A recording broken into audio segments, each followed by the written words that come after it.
Hello hi welcome नमस्ते, मेरा नाम ऋतिक और आज हम फिर से बात करने वाले हैं एक और इंटरेस्टिंग कंसेप्ट के ऊपर। तो ये वीडियो सेमेस्टर 2 के उन बच्चों के लिए मोस्ट इंपोर्टेंट होने वाली है जिनके पास सब्जेक्ट है principle of micro economics first. तो चलिए शुरू करते हैं आज की वीडियो को और आज हम बात करेंगे लेसन नंबर 8 के बारे में, यानी कि इंडिफरेंस कर्व क्या होता है वो डिस्कस करेंगे इस कंप्लीट चैप्टर के अंदर। तो चलिए शुरू करते हैं आज की वीडियो। इस कंप्लीट सीरीज के नोट्स ऑलरेडी प्रिपेयर हो चुके हैं। जिन बच्चों को नोट्स परचेज करने हैं वो इस नंबर पर जाए 9667836336 यहाँ पर जाकर नोट्स ले सकते हैं, ठीक है, with important question answer PDF. अब आते हैं आज के कंसेप्ट के ऊपर। जो हमारा आज का कंसेप्ट है वो है इंडिफरेंस कर्व एनालिसिस।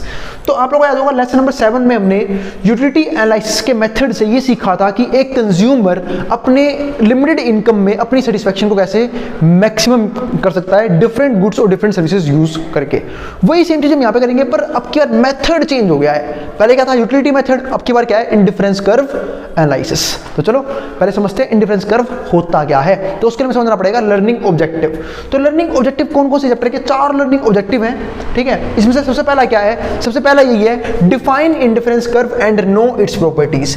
पहले तो इंडिफरेंस कर्व होता क्या है, उसकी प्रॉपर्टीज क्या होती है। प्रॉपर्टीज मैं आपको बताऊंगा अगली वीडियो में, उसके लिए आपको वेट करना पड़ेगा। पर इंडिफरेंस कर्व क्या होता है वो हम इसी वीडियो में जानेंगे। तो हमने अब तक देखो थोड़ा सा मैं रिलेट करता हूँ पिछले चैप्टर से, और उम्मीद है आप लोगों ने पिछला चैप्टर भी जरूर पढ़ा है ताकि आपको ये वाला चैप्टर जो है काफी अच्छे से क्लियर हो जाए। और हमेशा किसी भी सीरीज की वीडियो को सीरीज वाइज देखा करो, क्योंकि पुराने चैप्टरों का यूज आने वाली वीडियोज में हो सकता है और होता भी है बहुत से टॉपिक्स के अंदर। अब बात ये आती है कि भैया इंडिफरेंस कर्व होता क्या है। हमने तो दो पढ़े, एक तो यूटिलिटी एनालिसिस। यूटिलिटी एनालिसिस में क्या था कि हम वहां पे कार्डिनल नंबर यूज करते थे सेटिस्फेक्शन को मेजर करने के लिए, कि जैसे मैंने अगर 1 गिलास पानी पिया 10 यूटिलिटी की सेटिस्फेक्शन मिली, दूसरा गिलास पानी पिया उससे कम मिलेगी 8 की मिली, तीसरा गिलास पानी पिया 6 की मिली। लेकिन अगर मैं बात करूं आईसी कर्व एनालिसिस की, तो यहाँ पे हम जो है ना वो ऑर्डर देते हैं, इसको बोलते हैं ऑर्डिनल मेथड। यानी कि यहाँ पे इसकी खोज जे आर हिस्क ने करी थी, लेकिन इसने क्या बोला था कि यहाँ पे ना हम ऑर्डर देंगे, रैंक देंगे। हम ये नहीं बताएंगे कि यहाँ से हमें 100 यूटिलिटी की सेटिस्फेक्शन मिली, यहाँ से 50 की मिली, यहाँ से 10 की मिली, ऐसा नहीं करेंगे। हम यहाँ पे ऑर्डर देंगे कि यहाँ से ज़्यादा सेटिस्फेक्शन मिली, यहाँ से कम सेटिस्फेक्शन मिली। जैसे हम जनरली करते भी हैं कि अगर मान लो आपके सामने 2 फूड रखे हैं, एक ए एक बी, आपने ए को खाया, आप बोलोगे ए में तो मज़ा नहीं आया इतना, ए में कम सेटिस्फेक्शन मिला मुझे, लेकिन बी में मज़ा सा आ गया, है ना। या फिर कोई मूवी देखने गए हो तो आप बोलते हो इस मूवी में मज़ा नहीं आया, इस मूवी में मज़ा आया, ठीक है। तो सेटिस्फेक्शन जो है हम वहाँ पे रैंक देते हैं उसको, कम या ज्यादा। इसलिए जे.आर. हिस्क ने ये मेथड बनाया था आईसी कर्व एनालिसिस का। अब बात में इतनी बात तो कर रही, पर ये तो बता दो इंडिफरेंस कर्व एनालिसिस होता क्या है। देखो नाम क्या है इसका, इंडिफरेंस कर्व। Indifference curve. अब ये बताओ डिफरेंस वर्ड का मतलब क्या होता है, अंतर करना। जब हम दो चीजों के बीच में डिफरेंस यानी कि अंतर निकाल पाते उसको हम क्या बोलते हैं, डिफरेंस। लेकिन बात आती है इनडिफरेंस, और इन कहीं ना कहीं अपोजिट का सेंस देता है। यानी कि जब कंज्यूमर कंफ्यूज हो जाए अलग अलग गुड्स और सर्विस के कॉम्बिनेशन के बीच में कि मैं कौन सा कंज्यूम करूं, और ऐसा कब होगा, जब सबसे सेम लेवल ऑफ सेटिस्फेक्शन मिलेगा। बस इसी को बोलते हैं इंडिफरेंस कर्व। यानी कि इंडिफरेंस कर्व दो गुड्स के वो सारे कॉम्बिनेशन शो करता है, जैसे A B C D E, वो सारे कॉम्बिनेशन शो करता है कि आप जो है ए की 25 क्वांटिटी कंज्यूम कर लो, इसकी 1 करो, इसकी 20 कर लो, इसकी 2 कर लो, इसकी 15 करो, इसकी 3 कर लो, इसकी 10 करो, ठीक है, जो भी 10 11 उसकी 4 कर लो, इसकी 5 करो, उसकी भी 5 करो। तो इस तरीके से वो जो है ना वो इंडिफरेंस कर्व जो है अलग अलग हमारे पास यहाँ पे कॉम्बिनेशन देता है। और इसे इंडिफरेंस कर्व क्यों बोलते हैं, क्योंकि यहाँ पे हर एक लेवल पे हर एक कॉम्बिनेशन का सेटिस्फेक्शन लेवल सेम है। अब बेचारा कंज्यूमर पे कंफ्यूज है कि यार मैं ए पे कंज्यूम करूं, बी पे कंज्यूम करूं, सी को कंज्यूम करूं, डी को कंज्यूम करूं, ई को कंज्यूम करूं। तो इसीलिए इसको बोलते हैं इंडिफरेंस कर्व। बस इतनी सी बात है। सबसे पहले मैंने इसी बात को समझा दिया। अब मैं आपको दिखा भी देता हूं यहाँ पे एक चीज, देखो यहाँ पे क्या लिखा हुआ है, ठीक है, इस पॉइंट को पढ़ते हैं सिर्फ। तो combinations giving him more satisfaction will rank higher. तो हम एक सिंपल सी बात है, कंज्यूमर जो है वो क्या देखता है कि भाई जब मुझे किसी गुड से किसी सर्विस के यूज करने से ज्यादा सेटिस्फेक्शन मिलता है मैं वो यूज करूंगा, उसको रैंक ज्यादा दूंगा। लेकिन यहाँ पे होता क्या है, यहाँ पे अगर बात करें तो he will be independent among those combinations which give him equal satisfaction. लेकिन अब यहाँ पे वो क्या जाता है, थोड़ा सा कंफ्यूज जाता है। क्यों? क्योंकि यहाँ पे सबके सब कॉम्बिनेशंस उसे सेम और इक्वल लेवल का सेटिस्फेक्शन प्रोवाइड कर रहे होते हैं। जैसे यहाँ पे देखो, अगर मैं बात करूं इस केस में, तो देखो यहाँ पे क्या हो रहा है। कॉम्बिनेशन अगर मैं ए की बात करूं तो कॉम्बिनेशन ए केस में क्या हुआ, ठीक है। फर्स्ट केस देखो, हम x की एक क्वांटिटी कंज्यूम करे थे, y की 25, इसकी बढ़ा के 2 करी, इसकी 20 कर ली, इसकी बढ़ा के 3 करी, इसकी 16 कर ली, इसकी बढ़ा के 4 करी, इसकी 13 कर ली, इसकी 5 कर ली, इसकी 11 कर ली। बात में कम कर क्यों रहे हम उसकी? अरे एक सिंपल सी बात है भाई, इनकम लिमिटेड है एक कंज्यूमर के पास, अभी तो हम बात कर रहे हैं सेक्टर की। अगर इनकम ही अनलिमिटेड होती फिर तो बात ही आती है। अब इनकम लिमिटेड है, अब इनकम लिमिटेड होने की वजह से अगर कंज्यूमर एक की कंजप्शन को बढ़ाएगा दूसरे की तो कम होगी ना। अब बात है भैया एक ही कंजप्शन बढ़ानी क्यों है? क्योंकि अगर मान लो जैसे यहाँ पे देखो, वो यहाँ पे इसकी सिर्फ 1 यूनिट कंज्यूम कर रहा था, इसकी 25 कर रहा था, तो क्या इसकी करके वो बोर नहीं होगा? हम सब कंज्यूमर हैं, हम जब किसी भी गुड्स की या फिर किसी भी सर्विस की ज़्यादा क्वांटिटी कंज्यूम करते हैं उससे बोर हो जाते हैं, फिर हमें कुछ नया चाहिए होता है करने के लिए। वही सब चीज़ यहाँ पे है। तो सर इसकी बढ़ानी शुरू करी, अब इसकी बढ़ानी शुरू करी तो उसकी कम हो जाएगी, और बढ़ाई और कम हो गई, और बढ़ाई और कम हो गई, और बढ़ाई और कम हो गई। ठीक है, पर हाँ सेटिस्फैक्शन हर लेवल पे क्या है? सेम है, इसलिए इसको बोलते हैं इंडिफरेंस कर्व। जैसे यहाँ पर देखो नीचे लिखा भी हुआ है मैंने, indifference curve shows diagrammatic represents all combinations or collections of two commodities which give equal satisfaction, जो क्या देते हैं? बराबर satisfaction to a consumer और among which consumer is indifferent। यानी कि यहाँ पे कंज्यूमर क्या होता है? इंडिफरेंट हो जाता है, अंतर नहीं कर पाता मैं कौन सी कॉम्बिनेशंस में कंज्यूम करूँ, ए में करूँ, बी में करूँ, सी में करूँ, डी में करूँ, ई में करूँ। तो इस तरीके से अब हमने यहाँ पे सीखी पहली प्रॉपर्टी, बताऊँ कौन सी, जिनमें दिमाग को समझ गए होंगे। पहली प्रॉपर्टी क्या है कि एक अगर आईसी, देखो ये कौन सा कर्व है? ये इंडिफरेंस कर्व। अगर आईसी कर्व पे हम कोई भी पॉइंट लेते हैं उस पॉइंट पे सेटिस्फैक्शन लेवल सेम रहता है। मतलब एक आईसी कर्व का हर एक पॉइंट पे सेटिस्फैक्शन लेवल सेम रहता है। ये आ गई आईसी की एक प्रॉपर्टी, जिसकी बात हम करेंगे नेक्स्ट वीडियो में, पर मैंने आपको पहले बता दिया एडवांस में, है ना। जो बात हमने यहाँ से देखी कि आईसी कर्व के सारे पॉइंट ही तो हैं, ए अलग पॉइंट है, बी अलग पॉइंट है, सी अलग पॉइंट है, डी अलग पॉइंट है और ई अलग पॉइंट है, लेकिन सब पे सेटिस्फैक्शन लेवल क्या है? सेम ही है। ये चीज थी यहाँ पे। अब आते हैं अपने दूसरे पॉइंट पे।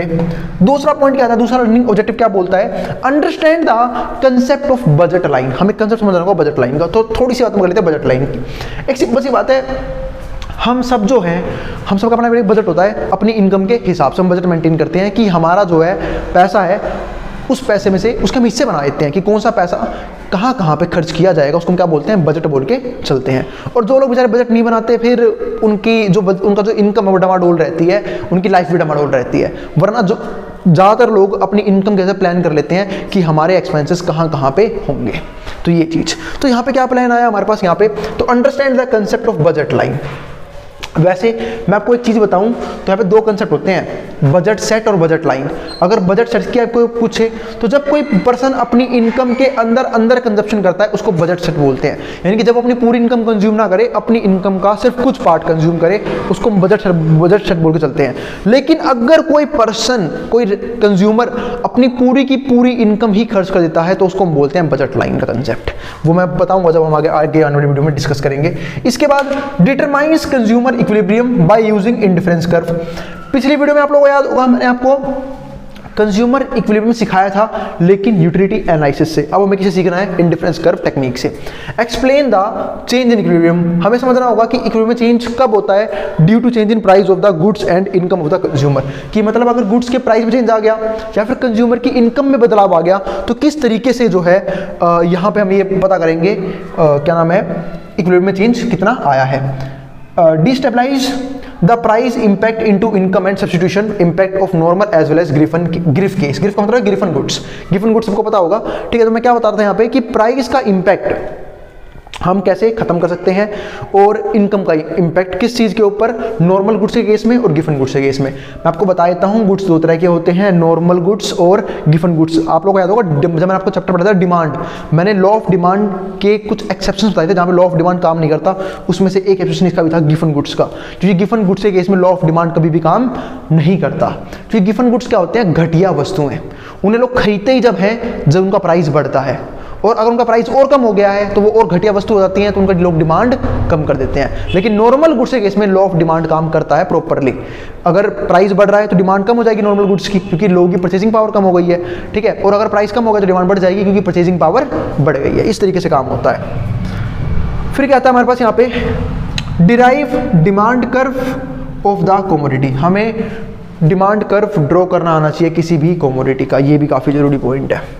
तो हमने कुछ पॉइंट देखे। अब अगला पॉइंट हमारे पास क्या था? तीसरा, कंपेयर इंडिफरेंस एंड यूटिलिटी, मतलब अब यहाँ पे क्या था, derive demand curve of the commodity. एक चीज़ काफ़ी इंपॉर्टेंट है यहाँ पे, मैंने आप लोगों को जब वो पढ़ाया था law of diminishing marginal utility, मैंने उससे भी आपको डिमांड कर्व डिराइव करना सिखाया था, हम यहाँ पे भी सीखेंगे।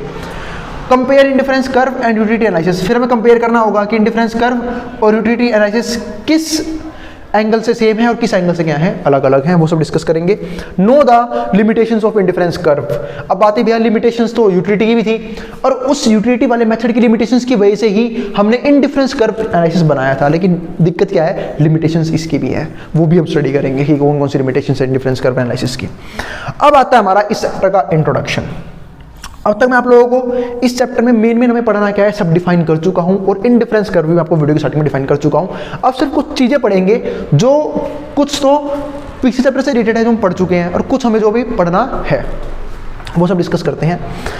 तो देखो यहाँ पे क्या है, इंट्रोडक्शन टू इंडिफरेंस कर्व। तो indifference curve analysis of demand was originally propounded by Slutsky, ये एक इकोनॉमिस्ट से उन्होंने इसकी बात करी थी, but later on was scientifically developed and popularised by J R. हिक।